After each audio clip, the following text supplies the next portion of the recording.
예레미야가 3장에서 파수꾼이 외치는 메시지가 무엇입니까? 첫 번째 메시지는 하나님의 매가 있다 하는 것입니다. 하나님의 때리심이 있다. 또 하나님의 징계가 있다 하는 것입니다. 오늘 선지자가 자기 자신을 이렇게 소개를 하고 있습니다. 1절 말씀해 보시면은 여호와의 분노의 매로 말미암아 고난당한 자는 나로다. 여호와의 분노의 매로 말미암아 내가 고난당하고 있다. 3절에 종일토록 손을 들어 자주 나를 치시는도다. 하나님의 매가 있고 하나님의 때리심이 있다라고 외치고 있습니다. 그 다음부터 선지자가 구구절절 한 구절 한 구절마다 내가 하나님께 어떻게 막고 있는지를 설명을 하고 있습니다. 나의 살과 가죽을 쇠하게 하시고 내 뼈를 꺾으셨다 그랬습니다.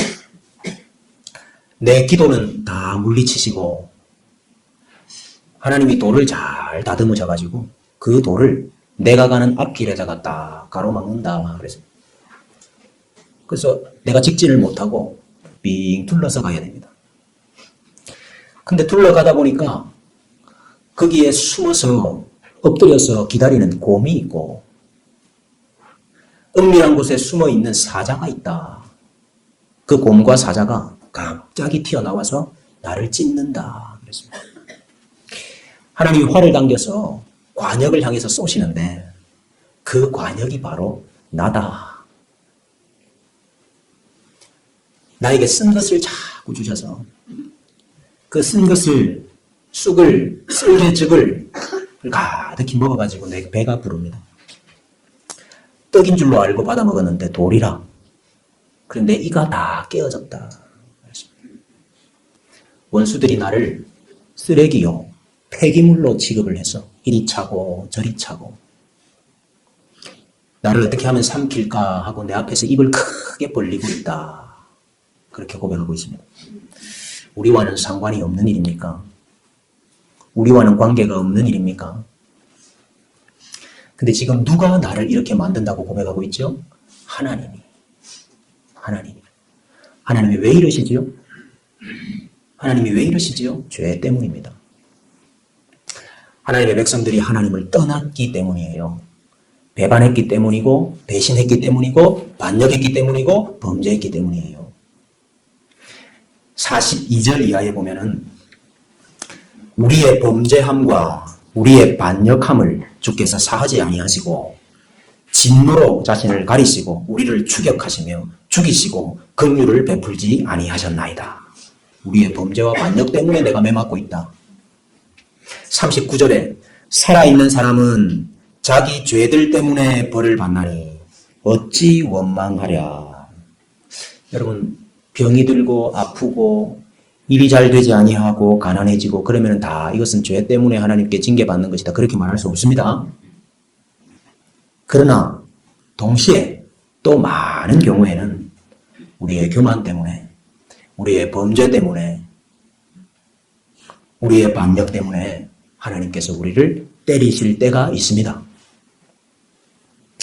그래서 40절에 보면은 우리가 스스로 우리의 행위들을 조사하고 여호와께로 돌아가자 이렇게 외치고 있습니다. 우리에게는 하나님께서 때리시는 매가 없습니까? 우리에게는 하나님께서 때리시는 징계가 없습니까? 나의 가죽과 살을 벗기시고 나의 뼈를 꺾으시는 때가 없습니까? 하나님이 내 앞에 자꾸 돌을 쌓아 내 길을 막으시는 때가 없습니까? 쓴 쑥을 자꾸 먹이셔가지고 내 배에 쓴 것이 가득 차 있는 때가 없습니까?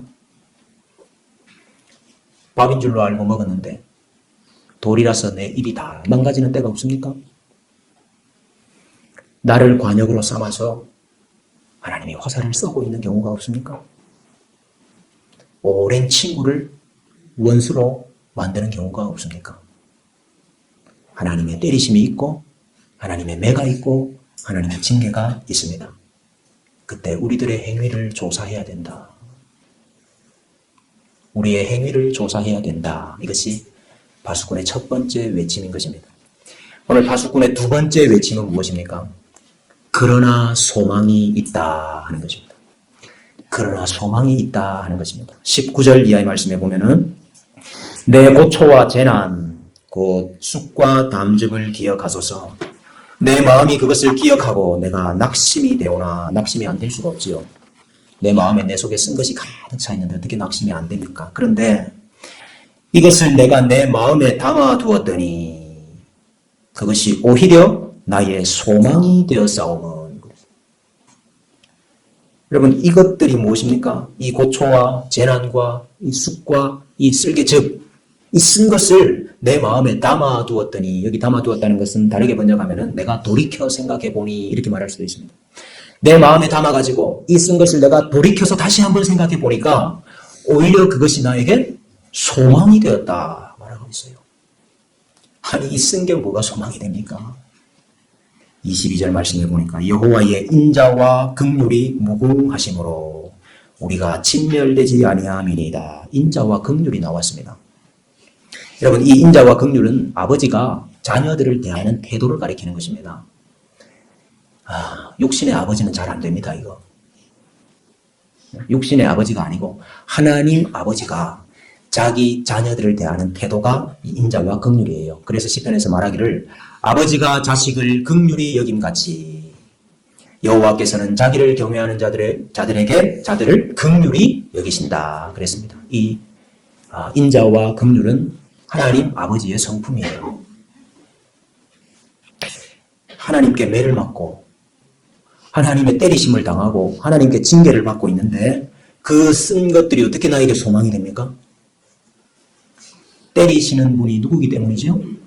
때리시는 분이 하나님이기 때문입니다. 더 정확하게 말하면 때리시는 분이 하나님 아버지이기 때문입니다. 여러분, 그 아픈 것이, 그 찌르는 것이, 그 때리는 것이 우연히 왔다면, 그러면 우리는 늘 나는 재수가 없는 놈이라고 그러고 한탄하고만 있겠죠. 만약에 그 찌르는 것이, 만약에 그 때리는 것이 어떤 사람 때문이라고 한다면은 내가 그 놈을 생각하면서 이를 갈고만 있겠죠. 그런데 소망이 있는 이유가 뭡니까? 그 때리는 것이, 그 찌르는 것이, 그 쓴 것이 하나님 아버지께로부터 왔다 하는 것입니다. 아버지의 인자하심과 아버지의 긍휼하심 때문에 이것은 우리를 때리시는 것이지 죽이시는 것이 아니다 하는 걸 깨달은 거예요.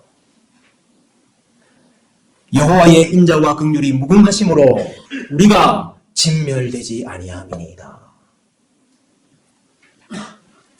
그러고 보니까 히브리서 12장에서 똑같은 말씀을 하고 있습니다.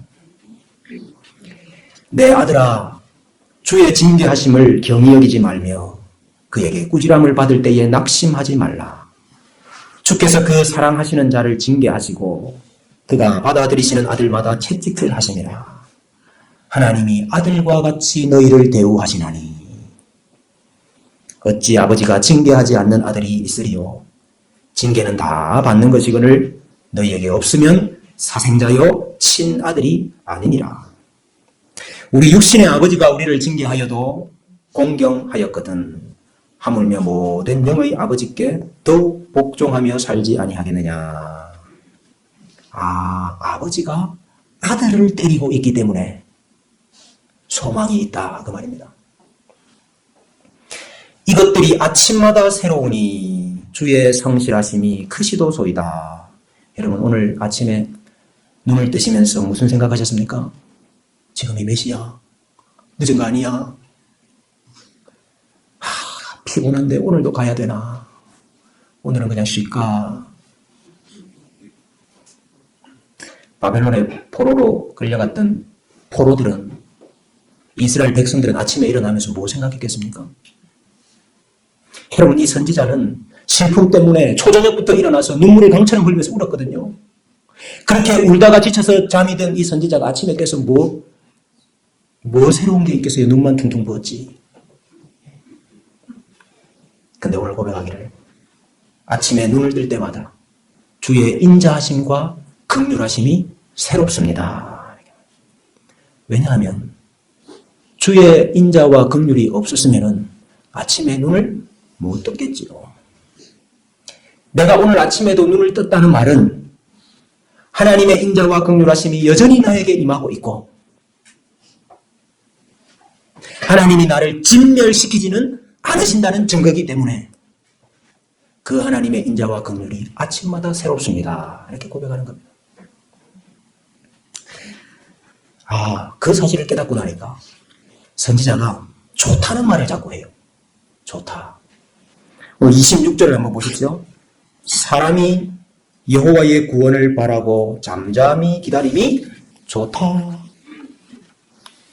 27절에도 사람은 젊었을 때에 멍에를 매는 것이 좋으니 혼자 앉아서 잠잠할 것은 주께서 그것을 그에게 메우셨음이라. 삶 자체가 쓴데 삶 자체가 쓴데 좋을 것이 아무것도 없는 상황인데 뭐가 좋습니까? 여호와를 기다리는 것이 좋다. 왜? 아버지가 죽이지 않으시고 아버지가 버리지 않으시고 때가 되면 징계를 다 거두시고 맞은 자리를 싸매시고 고치시고 다시 낫게 하실 것이기 때문에 아버지를 기다리는 것이 좋다. 때리시는 것이 아버지의 본심이 아니시다.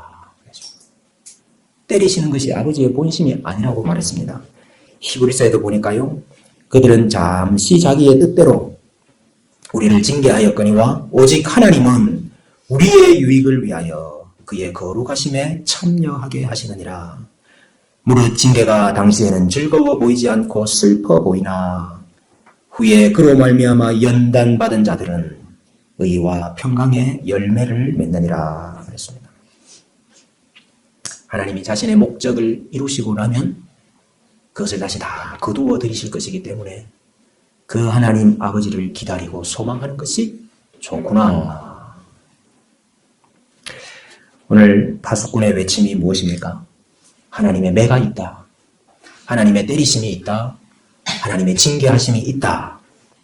그러나 소망이 있다 하는 것입니다. 여러분, 그럼 우리가 어떻게 하면 될까요? 우리가 어떻게 하면 될까요?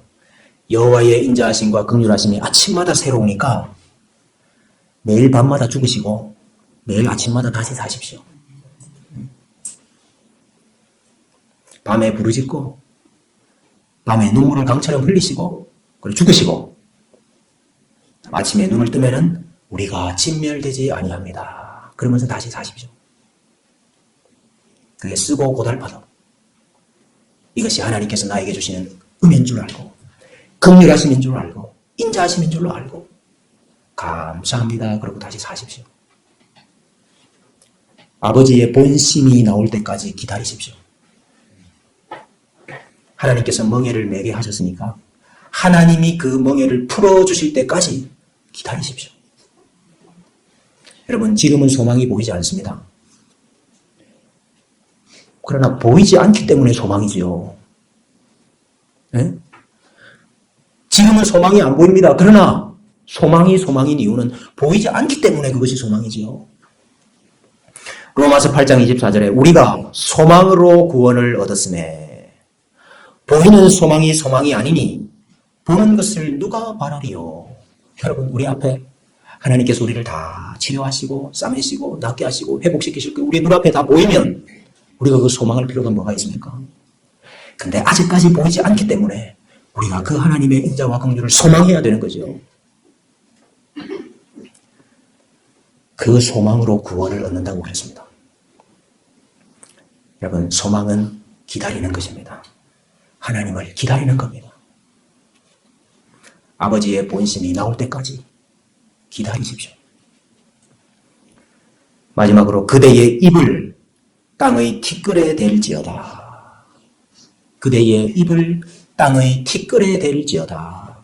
혹시 소망이 있을지로다. 그랬습니다. 여러분, 이를 갈면서 기다리지 마세요. 이를 갈면서 기다리는 분들이 있어요. 두고 보자. 그러고 기다리지 마세요. 두고 보자고 그러면서 기다리는 분들이 있어요. 입을 땅의 티끌에 대면서 기다리십시오. 하나님 앞에서 그렇게 낮아져서 기다리십시오. 하나님의 자비와 긍휼하심만이 우리의 소망입니다. 그리고 기다리십시오. 왜냐하면 하나님은 교만한 자는 물리치시고 겸손한 자에게 은혜를 베푸시기 때문입니다. 하나님이 때리실 때, 하나님이 징계하실 때, 하나님의 매가 느껴질 때 입을 땅의 티끌에 대십시오. 그리고 기다리십시오. 그리고 밤마다 죽고 다시 사십시오. 그러면 그 소망이 우리에게 반드시 구원이 될 것입니다. 하나님이 우리 아버지라는 사실에 소망이 있고 우리가 하나님의 아들이라는 사실에 소망이 있습니다. 근데 여러분, 아들은 예수님이에요. 우리가 소망이 있는 이유가 뭐지요? 우리가 예수님 안에 있기 때문입니다. 오늘 이 아침에 우리의 소망은 예수님밖에 없습니다. 예수님을 간절히 바라보고 소망함으로 다 이 구원에 참여하는 은혜가 있으시기를 주님의 이름으로 축복합니다.